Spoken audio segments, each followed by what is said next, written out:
Entonces vamos a ver ahora lo que es el hierro, funciones, deficiencias y toxicidad de este elemento.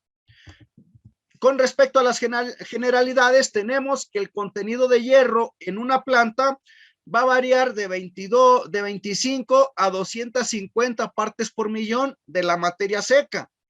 Pero en lechugas y espinacas, que son cultivos de hoja, puede llegar a contener hasta 800 partes por millón de materia seca. Es decir, tú secas completamente tu planta, le haces el análisis de qué porcentaje tenemos de cada uno de ellos, y con respecto al hierro puede estar de 25 a 250 partes por millón de forma general. Pero en el caso en el caso que les mencionaba de lechugas y espinacas, podría estar hasta 800 partes por millón. Por eso es que se le recomiendan a toda la gente que tiene problemas de anemia que coma mucha lechuga y coma mucha espinaca, porque la concentración de hierro es muy elevada y les puede ayudar para la cuestión de la anemia.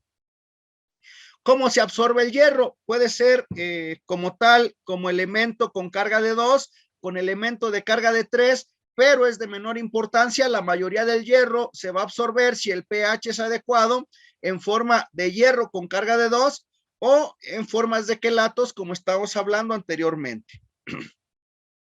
¿Cuáles son las funciones del hierro? Bueno, una de las principales funciones del hierro que tiene es que actúa o que genera una enzima con hierro porfirina, que este tipo de enzima que contiene hierro y porfirinas nos ayudan a que se den varios procesos dentro de la planta. Entre ellos, si hablamos de lo que es el citocromo, que está dentro de la parte donde se realiza todo lo que es la parte de la respiración de la planta, nos va a ayudar a que tenga transporte de electrones, o es el encargado de estar realizando el transporte de electrones. Es decir, es el que te da un electrón más al tener esas reducciones o oxidaciones de F2 a F3 o de F3 a F2, se liberan esos electrones para que se puedan llevar a cabo varias reacciones. Entonces, también está involucrado en lo que es la síntesis de la clorofila. En este caso, aquí tenemos todo lo que sería la estructura de la síntesis de clorofila, y hasta el final está presente la protoporfirina, que es la sustancia que les mostraba en la diapositiva anterior. Y también tenemos, antes de esa, tenemos la presencia de fierro con carga de carga 3. De ahí tenemos lo que es la protoporfirina, y de ahí ahora sí se forma lo que es la parte de la clorofila. Si no existiera hierro, entonces no se estaría formando lo que es la clorofila, y en automático pues lo que nos va a dar es falta de color verde sobre nuestra planta, al no formarse adecuadamente la clorofila de nuestro cultivo. Entonces son las dos funciones principales que tiene el hierro dentro de nuestra planta. ¿Cuál es el síntoma de deficiencia que presenta el hierro? El hierro, a ser un elemento no móvil, se va a presentar en hojas jóvenes, nos va a dar una coloración amarilla o un verde pálido, desarrollando esta coloración amarilla entre las nervaduras, es decir, es una clorosis intervenal que nos va a dejar siempre las nervaduras de color verde.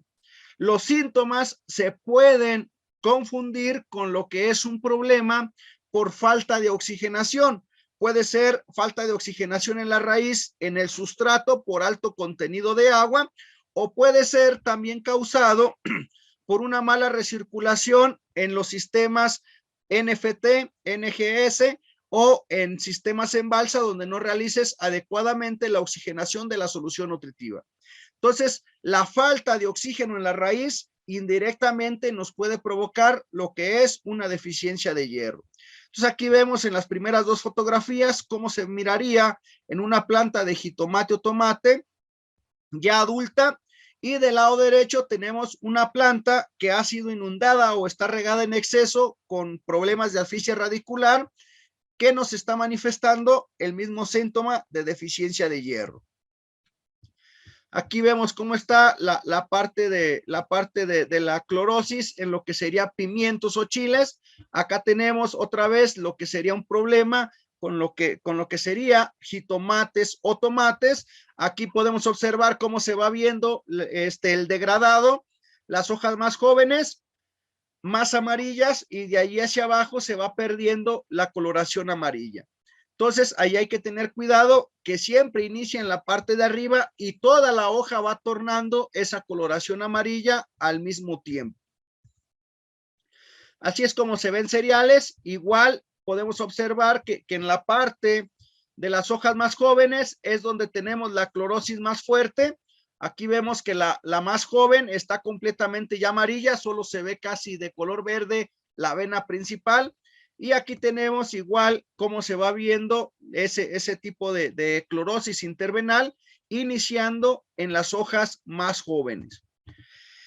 Esto sería ya en otro tipo de cultivos. Aquí en el caso hasta de papaya podemos observar de la misma forma.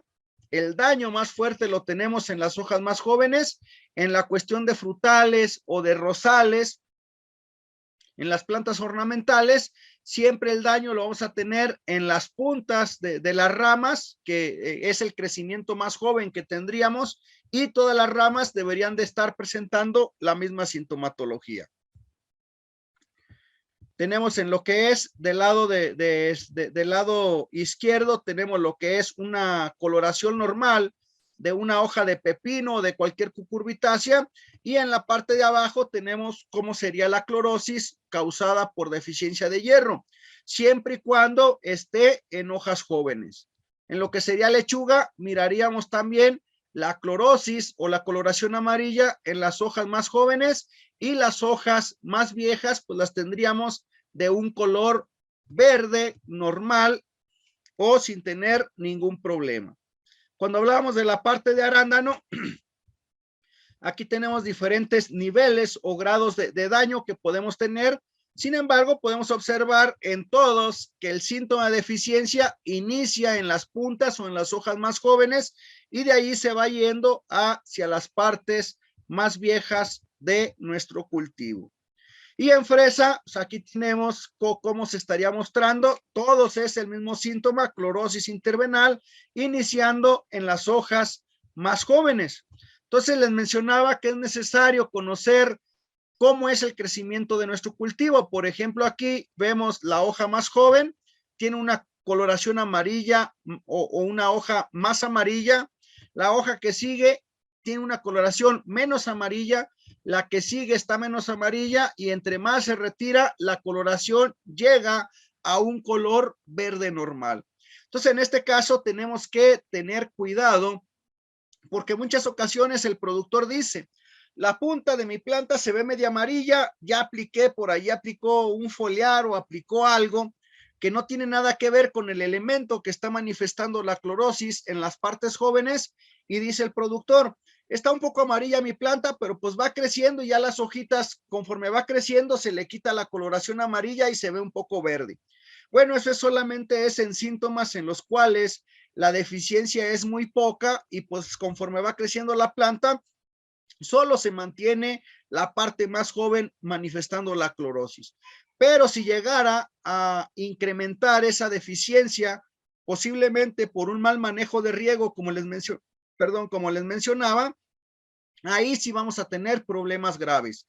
La planta para completamente su crecimiento, y lo peor de los casos, en cultivos que son de producción de fruta, va a haber aborto de flores y la planta va a parar, como les mencionaba, el crecimiento va a ser mucho más lento. Entonces, no se confíen de que la planta de la parte de abajo ya va teniendo una coloración adecuada, porque podríamos estar hablando de lo que es una deficiencia de nutrientes. ¿Cuál es el exceso de fierro o de hierro? La toxicidad nos va a causar un bronceado en las hojas, seguido de manchas color café o de necrosis. Como les mencionaba, todo exceso de sales nos va a provocar que tengamos quemaduras o necrosis sobre las hojas de nuestro cultivo.